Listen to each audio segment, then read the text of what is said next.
একটা পৃথিবীর সবথেকে বাস্তব কথা কি জানেন? আপনি পৃথিবীর মানুষের মন জয় করে কখনোই চলতে পারবেন না।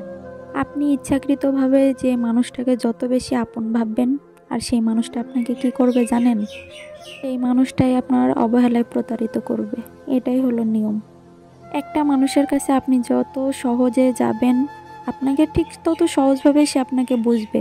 তবে বুঝতে বুঝতে এমন যে আপনাকে পরে দূরে ঠেলে দিতে 5 পা হিসাব করবে না, একবারের জন্যও ভাববে না।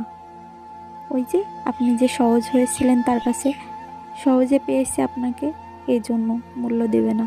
এই জন্যই আমরা যখন কারো কাছ থেকে কষ্ট পাই বা কোনো কিছু না পাই, কোনো কিছু আশা করে যদি সেটা নাই পাই, তখন আমরা কমন একটা কথা বলি। কথাটা হলো যে এটা হয়তো আমার ভাগ্যে নাই, তাই এটা পাই নাই, ভাগ্যের জন্যই এমন হয়েছে, ভাগ্যে হয়তো এমন ছিল তাই এমন হয়েছে আমার, এমনটা আমরা সব সময় বলি। আসলে সব সময় সব কিছু কি ভাগ্যের উপরেই নির্ভর করে? আমাদেরও তো কোনো কিছু করার আগে একটাবার ভাবা, কিন্তু না, আমরা এরকমটা তো কখনোই ভাবি না। না ভেবেই যখন কোনো কিছু হাতছাড়া হয়ে যায়, তখন এই একটা কথাই বলি যে হয়তো এটা আমার ভাগ্যে ছিল না, ভাগ্যে হয় নাই। শুধুমাত্র এই ভাগ্যের দোষ দিয়ে আপনার জীবনে অনেক মানুষ অনেক কিছু শিখিয়ে যাবে।